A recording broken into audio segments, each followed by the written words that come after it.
Hello, and welcome to Nerdy on Real Dev. And as you can see, we're back in Niagara. Today we're actually going to be looking at locations. And just a quick note as to how I set up my system. You right-click in Content Browser, hover over FX, and you hit Niagara Emitter. Whoops. Okay, there we go. And so when a particle spawns, without a location, you just kind of have 100 particles spawning all in one place. And maybe that's what you want, but generally you want to give it a shape. So that's where locations come in, and you find them here under particle spawn. And a reminder, particle spawn is when the particle first spawns. This is information for when it spawns in. Particle update is the update per frame. So what changes per frame. So things like scale, color, all sorts of stuff. That's typically in updated per frame. Meanwhile, initial size, lifetime, that's all just info for when it spawns. Now I've got several locations set up, and you find these by the plus side, add a new module, location, and you've got all these options. These are the ones I have set up here are just the simple ones. There's more complex methods under here. But for now, these simple shapes. So we've got box. For those wondering, I'm using the hanging particulates template just because they just hang around in the shape I need them to stay in. And as you can see, instead of just being ones just all hanging out over there, they're in a form. So you have a few options here. You can change the size. You can also change the offset, which isn't really noticeable here. But if, say, I had a couple emitters going on and there was one over here and I just moved this 20 units, then this will be offset by a bit.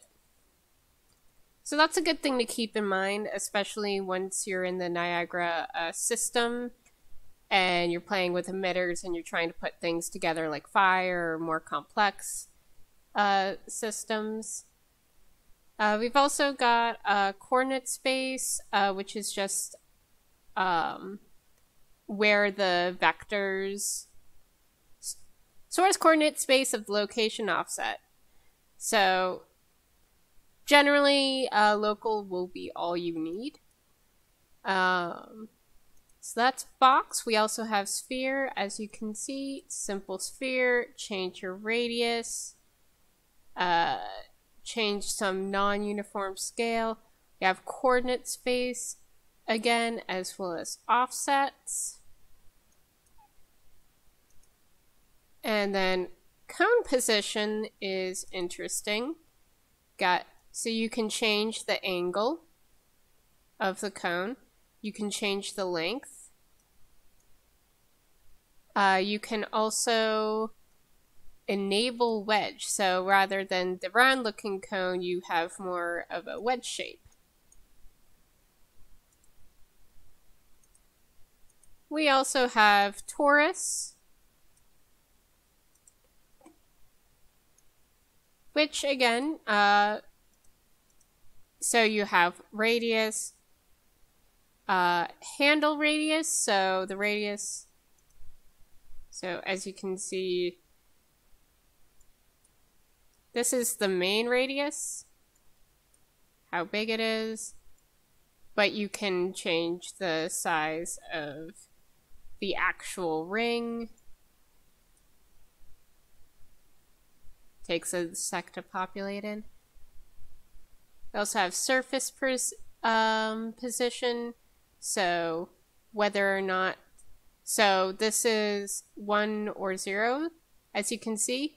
So in torus knot mode, which we'll get to in a sec, 1 distributes points directly on the surface of the shape, and 0 distributes points into the full interior of the shape. In ring mode, 1 distributes points on the ring, 0 distributes points throughout the disk created by the interior of the ring. Now this can create some interesting things. So now you can see, since I set it to 1, all of the particles are on the surface of this metaphorical torus. There's no mesh or whatever, it's just assuming that shape. Go to 0, and then it just, nothing.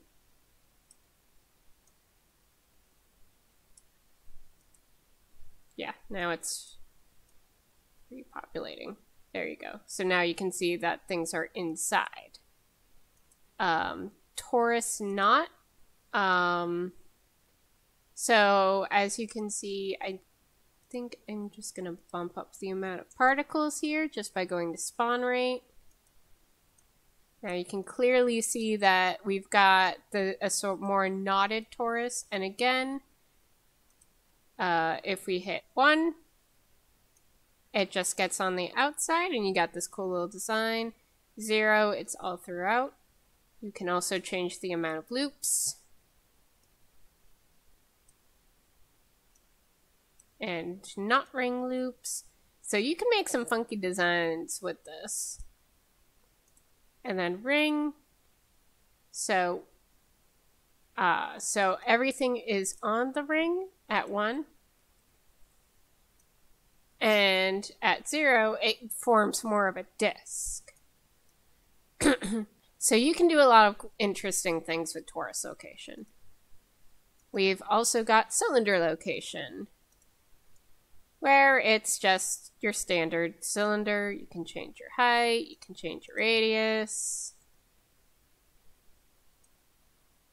And you can also combine locations. So hanging particulates actually starts off with box location and sphere location combined. Because one or the other, you definitely have a shape. But when you combine them, it becomes a bit more spread out, a bit more random. However, you do not want to put your, despite the fact that the option is there, you don't want your location to be in particle update. The reason for this is you just get a bunch of basically staticky particles, which, if that's what you want, then I guess that works. However, bear in mind you don't really have any control over the static. So yeah, there you go. Box, sphere, cone, torus, and cylinder location. So thank you for watching. If you liked the video, subscribe and consider donating to my coffee. Have a good one.